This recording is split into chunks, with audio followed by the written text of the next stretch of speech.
Collie Fajardo-Anstine, Rhion Amilcar and Catherine Lacey, and also our two interpreters, Rory Burr and Mac McClendon.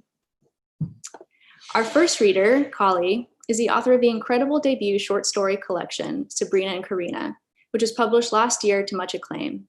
Sabrina and Karina was a finalist for the National Book Award, the Story Prize, the Penn Bingham Prize, and many others.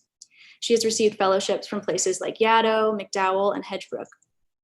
Collie also taught a craft intensive for us last year, which I was able to eavesdrop on a little as I signed people in, and I can honestly say I've never heard so many belly laughs from one class before. We're lucky to have her back in the mix tonight. Collie, welcome to Zoom.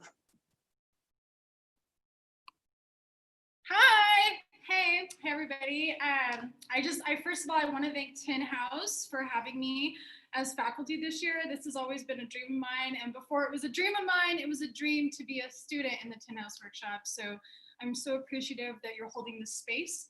I also want to thank my fellow readers, Rion and Catherine. Thank you for sharing space with me. I'm so excited to hear your readings. I'm going to be reading from Sabrina and Karina, and I'm going to be reading from the title story. We were inseparable in high school. Sabrina was my best friend, my closest cousin. My father would give me a hard time, ask if I ever tired of carrying her dead weight, but Sabrina was fun. She was vivid and felt everything deeply, from the heartbreak to the drunken nights we stayed up until 4 a.m., mapping out our tiny lives with enormity only Sabrina could imagine. To her, everything was possible. Money, true love, a way out of Denver. Even after she dropped out in 11th grade to work at a sports bar downtown, I used to do homework in a back booth, marveling at the way she glided between the tables, sleek and fluid with her long hair curled around her elegant neck. Men would follow her between their bites of onion rings and beer-battered fish, insatiable, as if my cousin were a symptom of their hunger. After graduation, my father offered to pay for cosmetology school. He said that I needed to do more than run around like other Cordova women. He mostly meant Sabrina, of course, who by that point had started showing up to family dinners smelling like a barroom floor. But it wasn't just her. There was the distant niece whose infant son was taken away by the state, the cousin who died messing around with heroin, great Auntie Dodie left blind after a date with the wrong man, and Auntie Liz found dead in her Chrysler, the motor running, the garage door locked.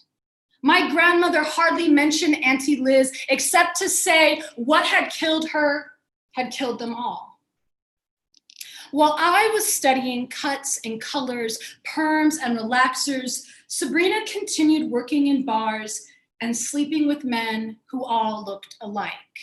Tall, thick-necked, green eyes or blue. In my mind, these men formed a lineup of indifferent masculine faces, a continuation of the withdrawn expression I had seen in those old photographs of Sabrina's father. Sometimes she'd visit me at beauty college. She'd stand at my station, popping her gum, and the other girls would snicker.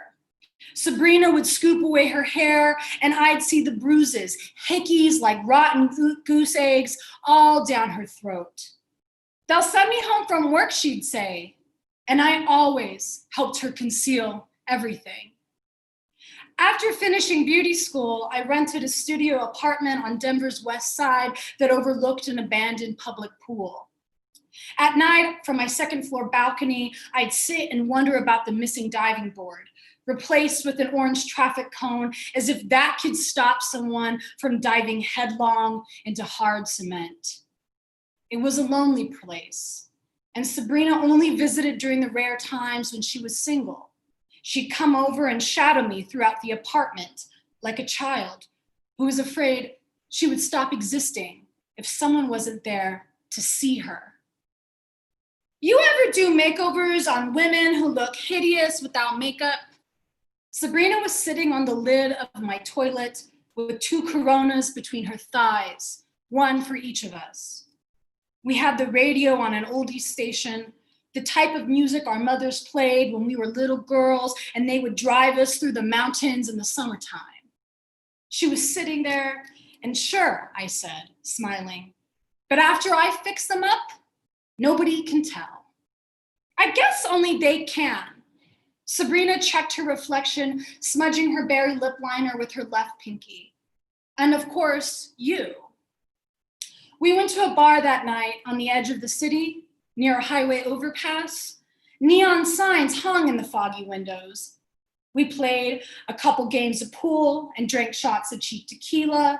And every now and then, Sabrina danced over to the old school jukebox and flipped through the records, the light flickering over her face, her reflection a floating bust on the glass. I sat at the bar and I watched a group of men circle around her. They held their beers close to their chests and they waited for an opportunity to move in like vultures. "We're going outside for a cigarette," Sabrina said. Two pale-faced guys with broad shoulders and those thick necks stood behind her, nervously casting glances my way, as if afraid I'd ruin their fun. "But you don't smoke," I said. "I picked it up," Sabrina said, "just now." I watched through the front window as she stepped outside and flopped against a parked minivan, twisting her hair around her fingers, her smile all teeth. The men stood next to her, packing their smokes. Neither was in her league, but Sabrina had a way of talking to men like she was a gift, an offering of an expressive, pretty face and a girlish giggle. It didn't matter who it was, so long as they gave her attention back. After a while, I didn't want to watch it anymore. I swiveled around on my stool and I tried to catch the bartender's attention. He eventually came by, a white washcloth over his shoulder. "That your sister?" he asked, glancing out the window. "Not my sister," I said. And I looked at Sabrina, tossing her hair back, the cords of her neck forming a chute to her collarbones. "She's my cousin." "I knew you two were related." He poured tequila and set it before me. "You look similar." "Not really," I said, and swallowed my shot. When Sabrina hobbled back inside, she could hardly stand in her wedge platforms. The men guided her between her wrists. She swayed between them until they released their grips, and Sabrina leaned over me. Her perfume gone rancid with hints of rotten fruit, something that belongs in the trash. "Karina, Karina," she sang out. "Having fun?" I glared at the two guys beside her. They were far less drunk than Sabrina and beaming with pride as if they had already gotten her into a cab, headed for one of their apartments. "Let's get going," I said. Sabrina squinted at me. Tiny wrinkles had begun to form around her eyes and lips. "You can leave me here," she said. "I'll get home okay." With my hands firmly around her wrists, I towed her to the front door. The two men laughed, backed off, and began to circle another girl a few stools down. The bartender pulled a white washcloth over the bar, eyeing the two of us while we left with what I thought was pity. "Let's go." I was gripping Sabrina's wrist harder than necessary, and she wobbled behind me, and I squeezed tighter, angrier, worried my nails would mark her skin. "Don't you care how people look at you?" Outside, the air was cool, the moon surrounded by a thin cloud. I kept dragging Sabrina to the car as she tottered behind me, her face to the sky like that of a dreamy child. When I finally let go, she steadied herself against my trunk, opening her blue eyes wide. "They look at us the same way, Karina." She laughed and pointed to my face. "They look at us like we're nothing." And I'm gonna stop there. Thank you so much. Thanks, Collie. That was wonderful. You are such an emotive reader. I loved that. Our next reader, Rion Amilcar Scott, is the author of two stunning short story collections, Insurrections and The World Doesn't Require You. His work has been published in places like The New Yorker. His 2019 story, Shape Up at Delilah's, is one of my favorite pieces of fiction I've read there in a long time. The Kenyon Review, The Rumpus, Best American Stories 2018, and Best American Essays 2015. He teaches creative writing at the University of Maryland. Welcome, Rion. Thank you, India. Thank you, folks out there in Tin House land and YouTube land. I'm glad to be here. Glad to be teaching at Tin House. It was had a workshop today. It was amazing. It was incredible. I'm energized now, even though we're on the screen. I'm gonna read a story called "On the Occasion of the Death of Freddie Lee." Now, I wrote it after the Baltimore uprising. I was part of a art exhibit called Call and Response, and in that exhibit there's an artist paint something and then a writer write something, and in that year they brought in food, and it was in Baltimore. And when I say after the Baltimore uprising, we had our meeting where we it was the week after the curfews, probably even closer than that. And so I sat down there, and it was we ate this rice that had this smoky taste, and there's the beef in it, and I was and I was still thinking about the uprising. I was still upset about everything that happened, and the police had murdered Freddie Gray. And so I went back home, and I was like, okay, this is my opportunity. I'm going to write something that's incendiary, it's smoky as the rice, fiery as the rice. It was going to be my literary version of NWA's "Fuck the Police." It didn't turn out to be that, which is cool. It turned out to be what it is. But this is on the occasion of the death of Freddie Lee. Early one morning in the turgid, musty swamp, Freddie Lee collapsed amongst the rice and the brown water, a result of working his body like a machine. Both John Henry, the steel driving man, and the locomotive at the same time. He so loved the work, he battled himself to fill basket after endless basket with rice stalks. And as a reward, he fell face down into the crops before any of us woke. We all labored next to his body as we were told to do, coming to view his dead form with a reverence. Freddie was no longer a man, no longer our friend, but instead an offering to God, made to lie out there until Papa Troy gave word, and each night we burned the stalks we picked from around him. But something kept getting to me out in the sun, something beyond the stench, something that rearranged my mind. Man, every time I drew near to the eternally slumbering Freddie Lee and his decaying face. I remember when Mama Yona died, and we all gathered solemnly for 6 hours as they put her into the earth, and Papa Troy spoke of their life together, building this new world away from the world, away from cars, away from TVs, away from balloons and DVDs, away from it all, at this rice farm in the ruins of a plantation on a wildlands hill. The children planted a tree over her resting place, and it felt beautiful and unreal as if we existed on a spinning disc covered by a magical dome. Anything could happen here. Freddie Lee believed in this life with the entirety of his, unbeknownst to him, dying heart. Working the watery fields after my friend passed, I didn't become deranged, but found myself somewhere close to it. Something resembling a dark shadow spreading like an ink blot over my brain. I had obeyed dutifully, following after Freddie Lee. I wondered if I'd share his fate, lying among the rice and the muck with a crumbling forever stare. And I could have probably taken it, inky brain and all, had I not seen that blasted cow, Lanier, tearing at Freddie's face, ripping, chewing his flesh like fresh grass. I waved my arms and yelled, charged the beast while screaming, but her tail swatted at flies, and the rest of the animal paid me no mind. The chewed face of Freddie, Papa Troy told us, is just how it's supposed to be. Me and Luke and Lil Uni went out that night to move the body from the shallow waters. My mama's thug riders, that's what they called themselves, rode in silently on their horses, at least I didn't hear them, and waved their whips at us, opening up raw wounds on our chests and backs. When we returned to our cabin, we listened to the breeze whistle through the cracks and we tended to each other's wounds. I watched the great house with its light and its mirth. I was sure the drinks flowed there like river water we diverted over the land to feed the rice stalks. Papa was having a party. There was always a party, and we were the eternally uninvited. unless someone wanted a piece of our souls.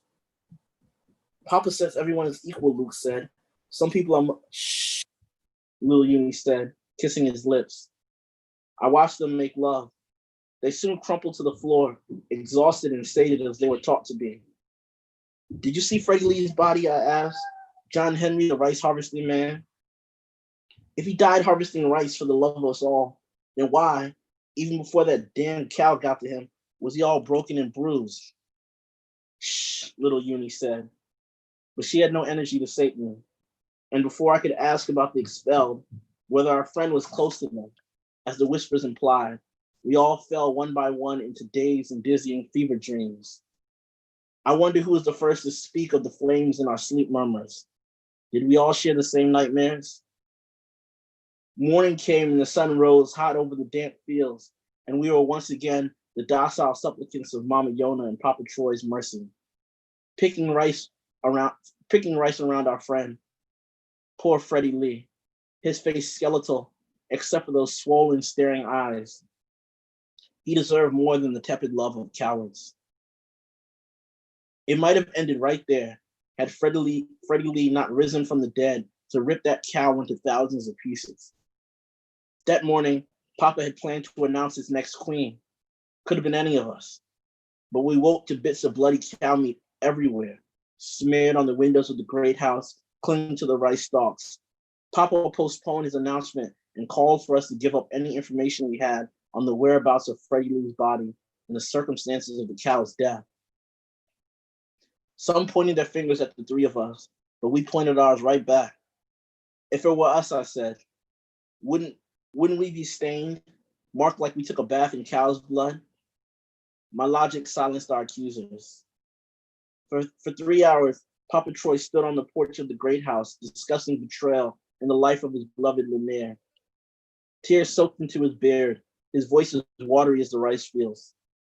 Our hearts broke, but who were we to ramble madly about what we knew, what we saw? The dead man sauntering smoothly, coolly, until he spotted the cow. He stopped and threw his head back, wailing silently. The cow had long ripped his tongue from his mouth. His raw face and his perfect eyes bathed in the light of the moon. I called his name, but he watched us as if we were merely curiosities to ponder and then ignore. He stared for several seconds before he did his violence. I stayed up many nights afterward to catch another glimpse of Freddie Lee, but I never saw him again. Every once in a while, I'd ask Luke or little Uni if we saw what we really saw, and they'd nod like walking corpses without tongues.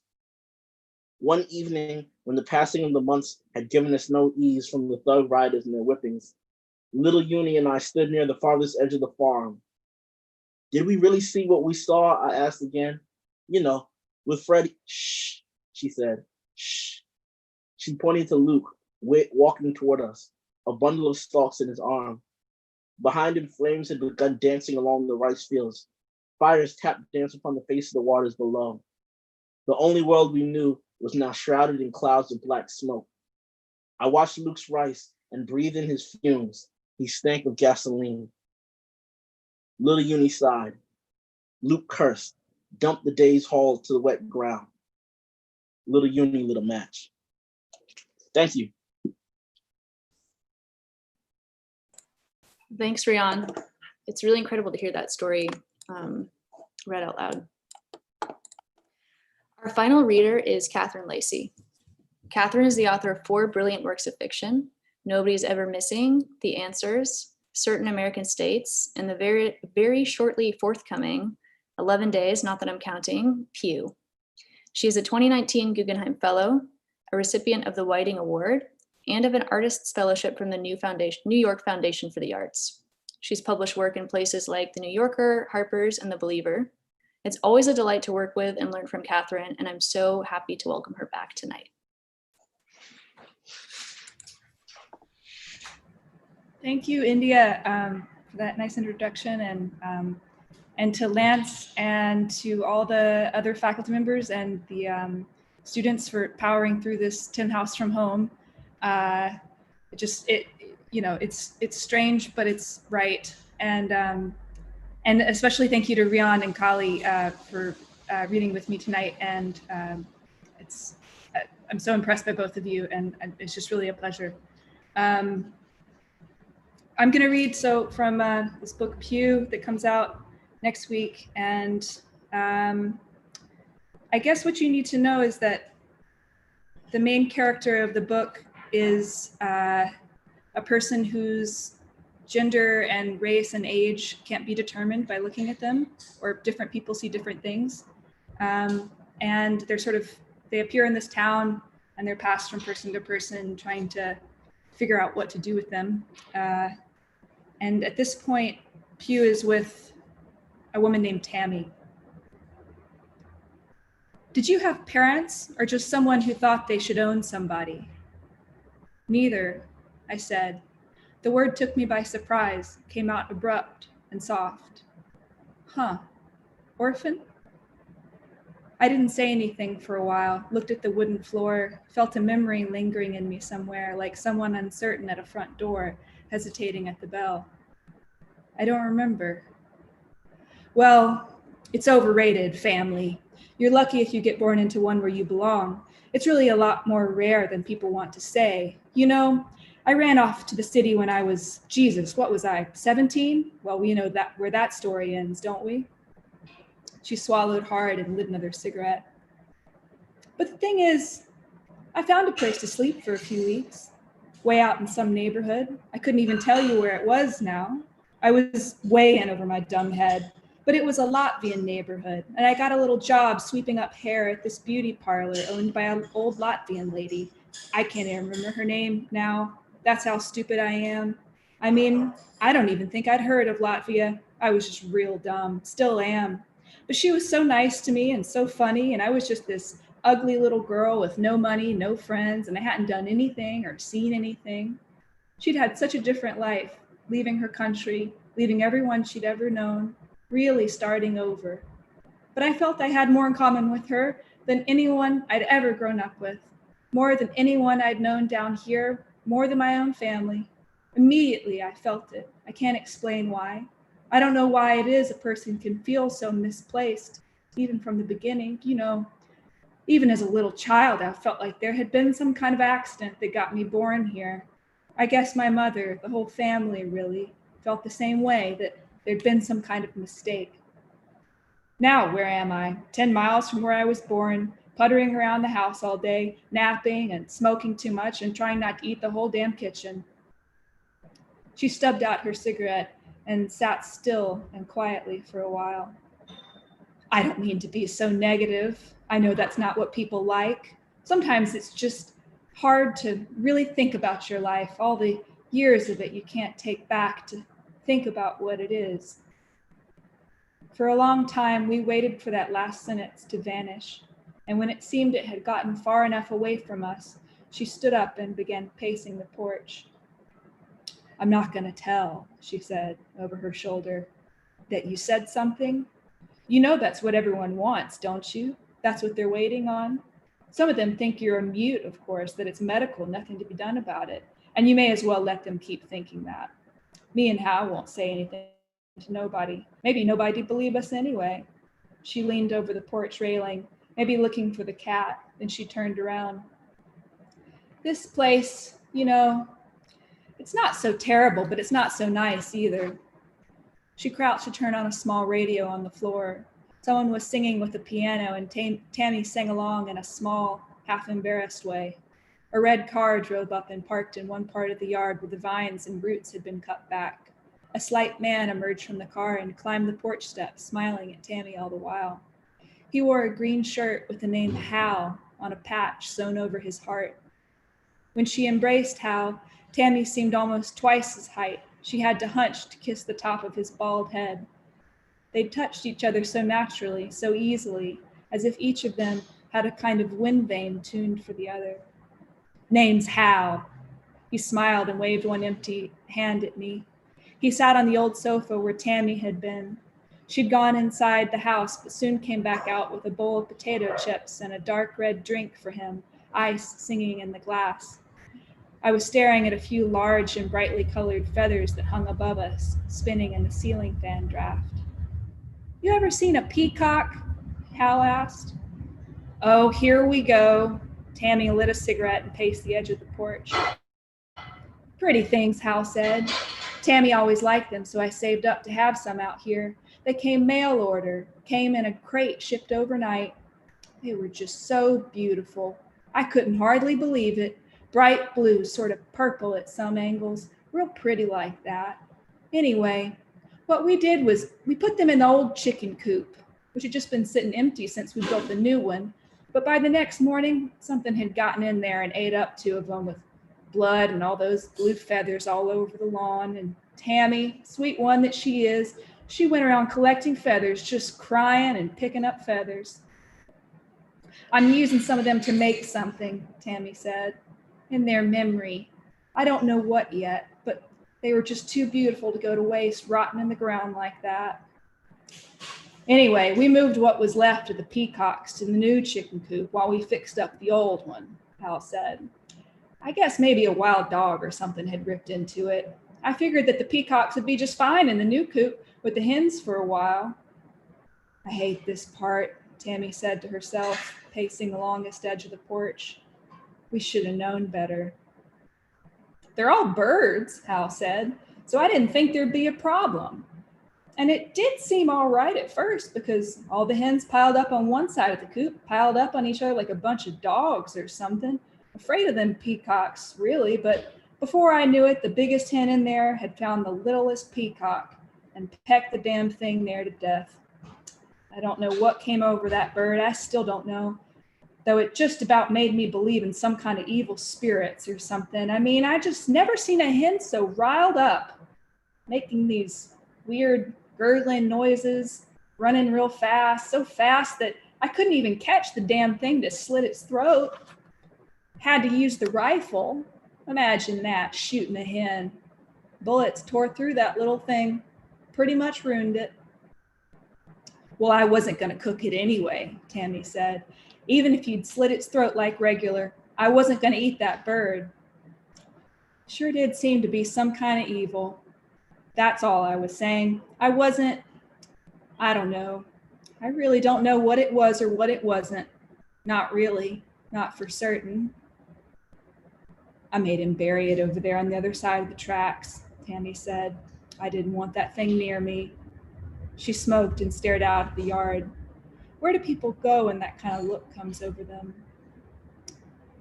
So after I buried the hen, I put the last 3 peacocks in a cage in a fenced off part of the garden that nothing else could get to, none of our animals, nobody's dog, no wild animals, nothing. And wouldn't you just know it? Out of nowhere, the storm swept in, lightning and everything, some hail even. And 2 of them got drowned, and the last one was left there shaking under the other 2 dead birds. And that last one, well, he held on for a week or 2 till someone stole him, or he just up and left. I bet he ran off. It was just nothing but hell here for those birds, Tammy said. I feel bad about it all the time, every day. You didn't mean no harm. I wanted peacocks all my life, ever since I was little. Her eyes were glassing over. She lit another cigarette as she spoke. Then as soon as I finally get them, I go and mess it all up. It just wasn't meant to be. You didn't do no harm, Tams. But I did. You didn't. Indirectly, I did. Well, I don't know about. It's just as bad, indirectly. Just as bad. Maybe even worse. I should have known more about how to keep them. I didn't. She raised a limp hand to her face and shook beneath it. Oh, Tammy, you couldn't have known. I didn't bring it up to make you upset, Tams. It's been years now, and I was just thinking of them. There's all sorts of things a person can't know till it's too late. A train passed us, seeming louder and longer than the others. When it was gone, I noticed a little cricket at the edge of the porch, chirping, and I wanted to say something to Tammy and Hal, wanted to tell them what I was thinking, what I felt, but the words were all out of reach. The words were not mine to use. I wished I knew how to make a sound the way an insect does. I wish everyone knew how to speak that way, just one word, no language at all. After a while, Hal said, it starts to seem like that train is always here, don't it? That it's always here all the time, and only sometimes you can hear it. Don't it seem that way to you? Like the whole house is always rattling all the time? Emmy smiled at him and sat up on the porch steps, facing the weedy yard full of cats. None of us spoke for some time. Sunlight began to leave us. Another train went by. Thank you. Thanks so much, Catherine. I can't wait to read that. And thanks to all our readers, to everybody tuning in, all of our participants from weeks 1 and 2. It's so nice to be here and yeah, be here together. That's the end of our readings. I hope everybody has a great night. I'm looking forward to seeing our participants at the social hour after this. Thanks, everybody.